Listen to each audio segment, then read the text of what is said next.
This is the podcast of the Nova Center on Business, Human Rights, and the Environment. Welcome.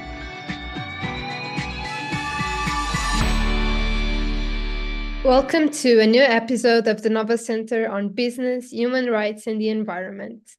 My name is Maria Ana Lourenço, and I will be the research assistant conducting this podcast episode in conversation with At.Liselotte Goemans.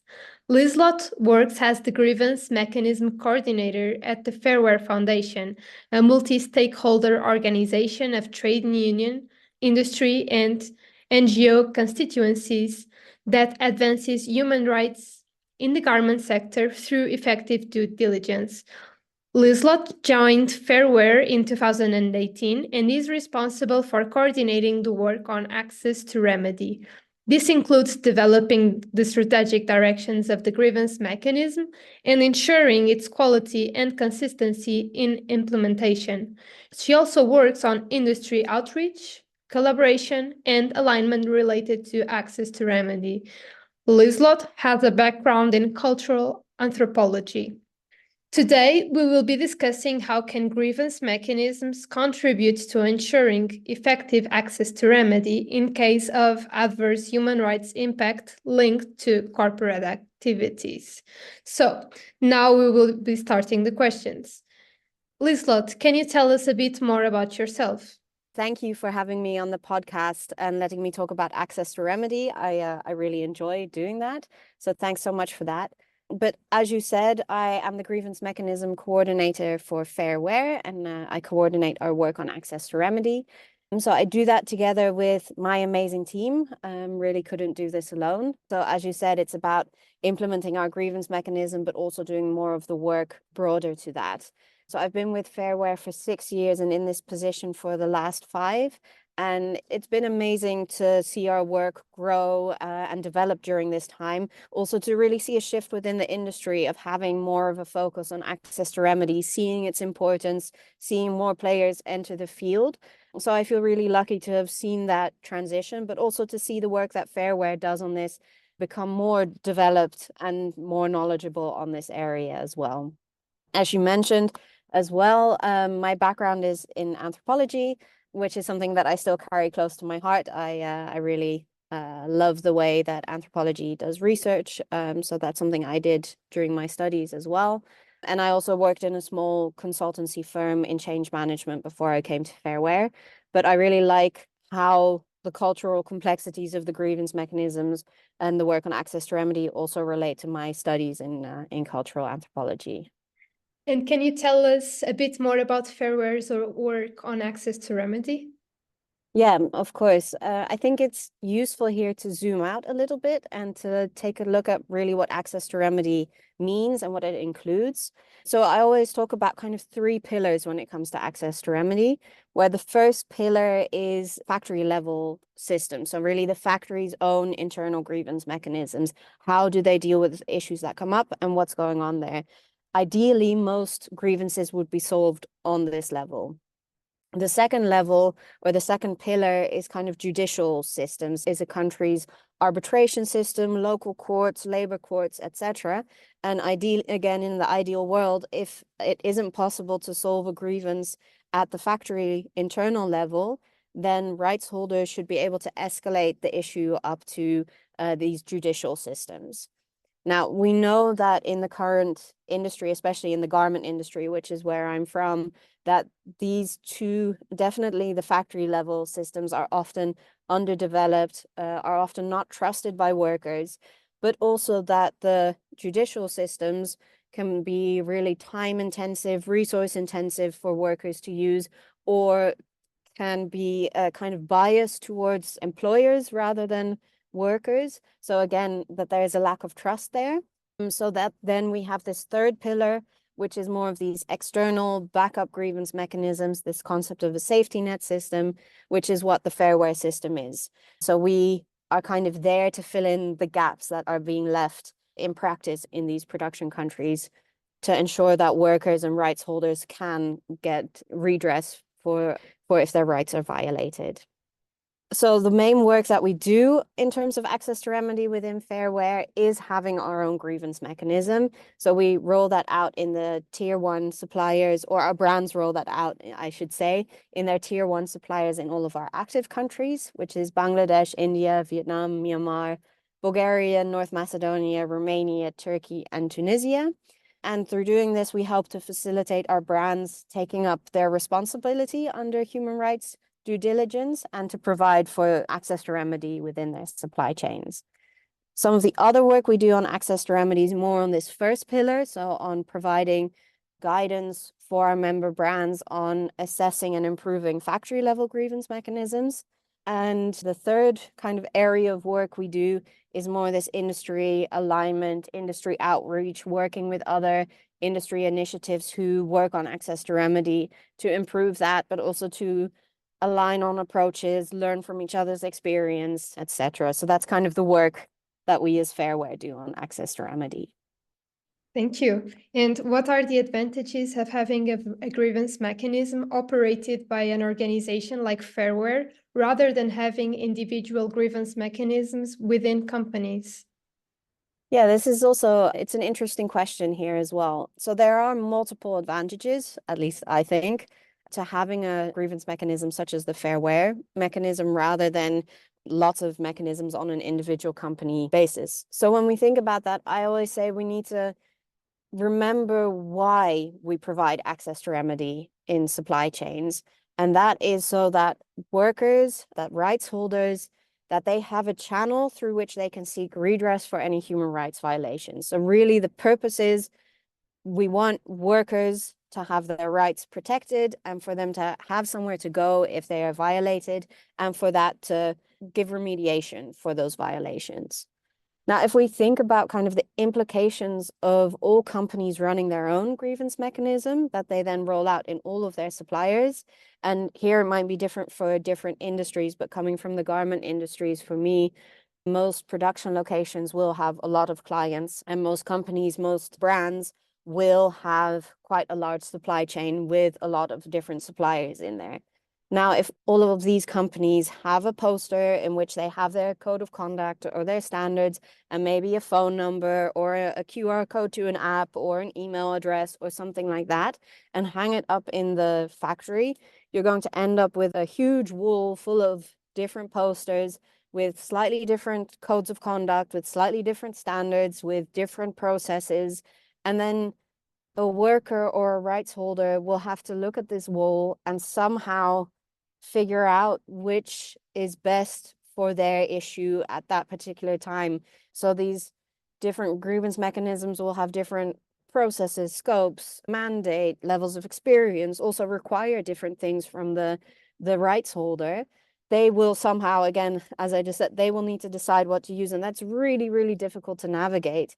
That's not good access to remedy. That's confusing and overwhelming to workers. To try and avoid such duplication, parallel systems, having this myriad of parallel systems that workers need to navigate through, I think it's really beneficial, really worthwhile, and really important to kind of consolidate that. And that is what the Fairware grievance mechanism can do. All of our brands are part of this. They use our system. So it's, I suppose, also to deal with this kind of risk. So it's a set process, and more brands are using this. Another advantage of a system like the Fairware grievance mechanism is that, being frank here, grievance mechanisms are labor intensive and resource intensive to run. So Mark Wielga, who is from this nonprofit research organization called Noma Gaia, and James Harrison from the University of Warwick, they've done extensive research on grievance mechanisms. I've published some really interesting papers. I would definitely recommend you look them up. But they also published a policy brief last year about effective grievance mechanisms, and they included 10 recommendations there for effective grievance mechanisms. And the first two are kind of about making grievance mechanisms real. So I think they called it make the effort and spend the money, and tailor the mechanism to the national and local context.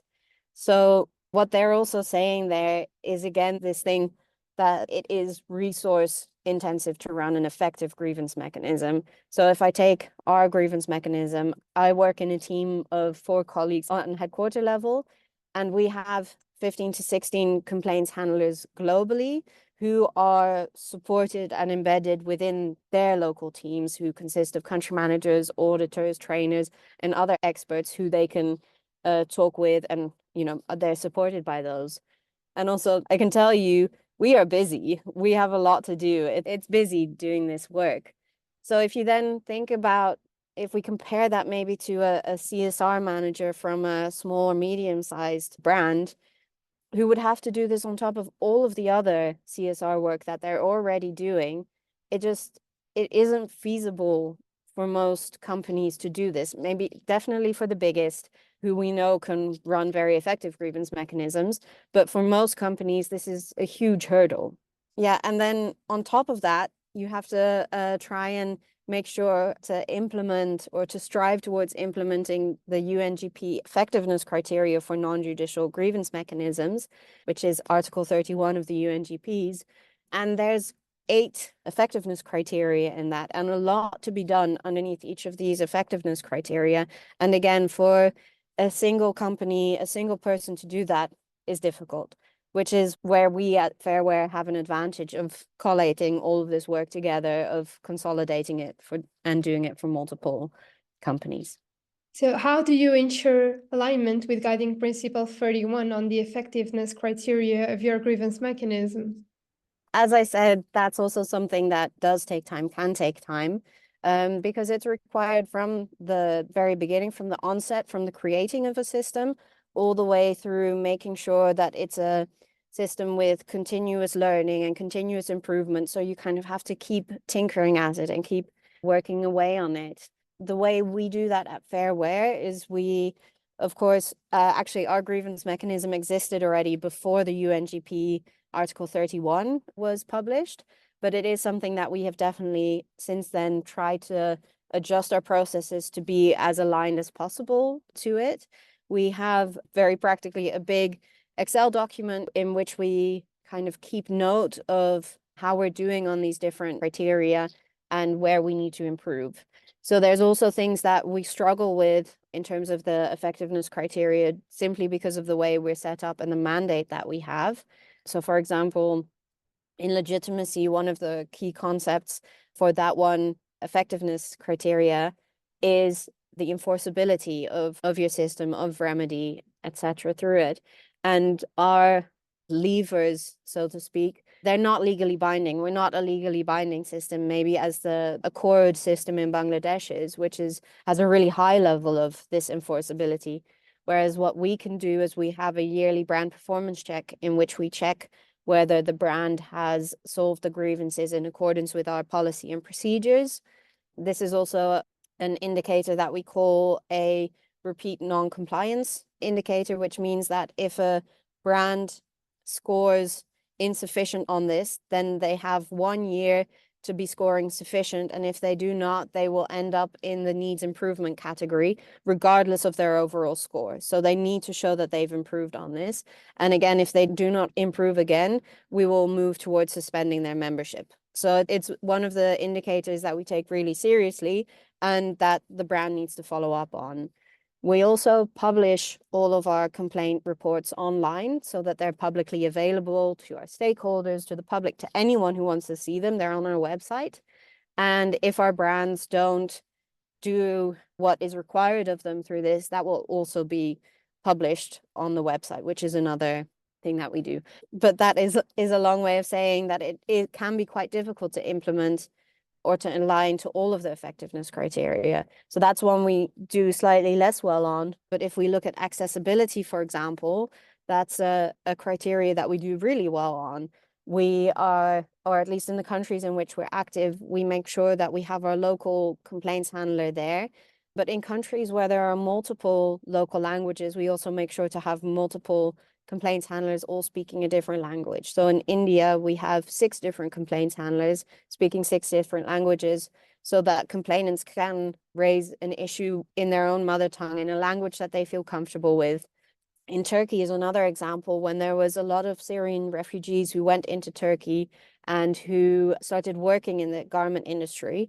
We made sure that we also had an Arabic-speaking complaints handler, and that we asked all of our brands to make sure that the awareness-raising materials were made available to everyone in the factory in both Turkish and in Arabic, just so that we knew that there was this migrant population that might be extra vulnerable in this situation, so that we really catered to make sure that they were able to reach our grievance mechanism as well. Yeah, so on this accessibility, that's one that we have a lot on. I can go into much more detail on all of them, on all of the criteria, because again, this monster document, but I'll leave that for now. What are the different type of complaints that you receive and the different ways of dealing with them? So we receive around 150 complaints per year, which when you compare it to something like the Accord or some other initiatives or organizations, it's not that many. But again, it is around 150 a year, and that has been increasing. And the most complaints we receive are usually in Bangladesh, in India, in Myanmar, and in Turkey. And we receive a lot of different types of complaints. So we accept any complaints that are related to our 8 labor standards, our code of labor practices, and we also interpret that quite broadly. So we take on anything related to wages under this living wage standard. We do receive a lot of complaints related to wages. Many complaints are also about the non-payment or the incorrect payment of severance pay. So if their contracts have been terminated, that they just didn't receive the correct final settlements, and then we can go in and sort that out quite quickly. But we also receive really big structural complaints dealing with sexual harassment cases or excessive forced overtime. Yeah, there's just a lot of different types of complaints that we receive. The most common ones are related to the payment of wages. We have that. But then when we get a grievance, in our remedy, what we always do is we have to ask the question of how can we restore the rights holder to their rights. So the remedy should always try and return the affected person or the people, however many it be, to the situation that they would have been in had the harm not occurred, or as much as is possible to do that. And it should be proportional to the scale and significance of the harm. Within this, it's also really important to ask the rights holder what kind of remediation they would like to see in their situation, and to take that really into account in developing the remediation plan. And this can be it can include an apology, it can include compensation, rehabilitation, reinstation of a worker. It could also be things like punitive sanctions, dismissal of the perpetrator. Also important is to think about the prevention.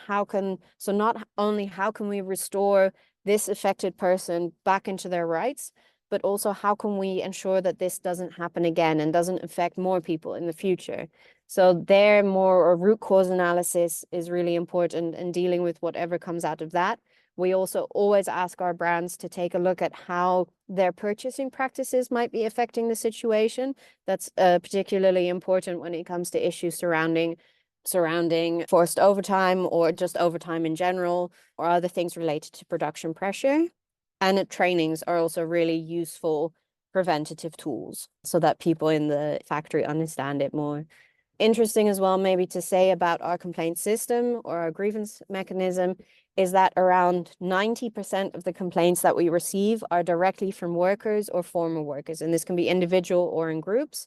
And the other 10% is kind of evenly split between trade unions, civil rights organizations, other NGOs, or even from the media. So we have some differences there in who they are, but we are really focused on workers as the rights holders. All the new legislation, like the German Supply Chain Act and the European Draft Corporate Sustainability Due Diligence Directive, emphasize the need for access to remedy. How does the Fair Wear grievance mechanism relate to that? It feels strange to talk about the CSDDD without briefly mentioning how difficult it is at the moment.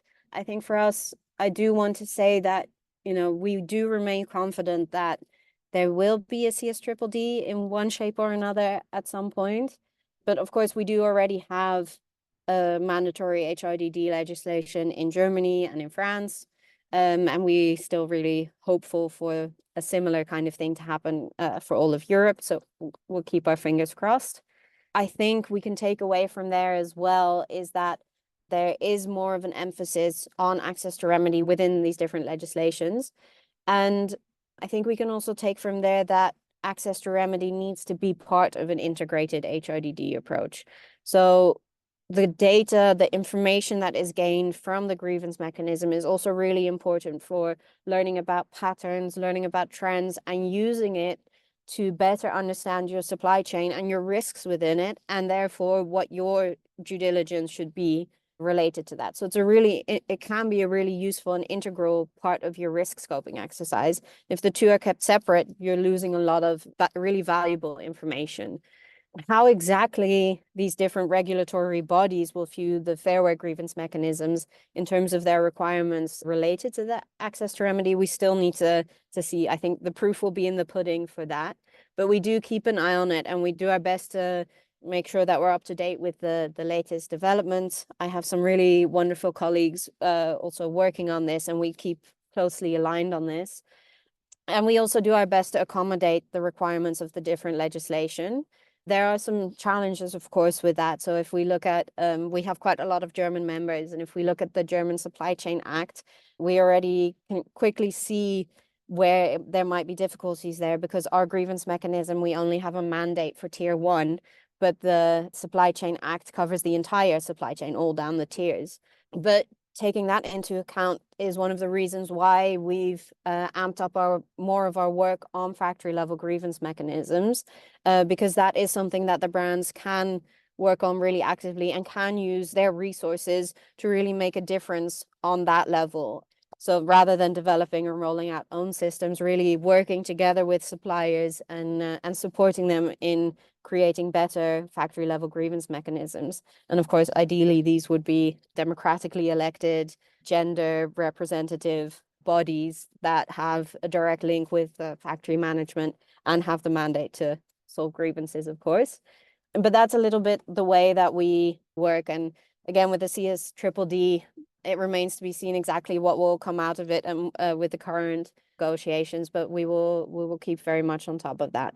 We just very happy that there is more of a focus on access to remedy within it, but also slightly aware of the risks of what we talked about earlier in the podcast about having all of these different parallel systems, and that we should keep coming back to the question of what does good access to remedy look like for the rights holders. And I think if we keep that in mind, we're taking really, really big steps as an industry. Is there something else you wanted to add before we close this podcast? Now I'm not sure. I feel like I talked quite a lot, and I'm always happy to talk more. So feel free to reach out to me if you want to further connect on grievance mechanisms. Yeah, we do have quite a long experience within Fairware of grievance handling. I think the first iteration kind of our system was rolled out in 2009, and we've come a long way since then. Yeah, but it's been really wonderful coming in and talking about this. Do you maybe have any other further questions you want to ask before we close off? On our side, we're very happy with your input, and in the future, we are looking forward to having you again if you want to.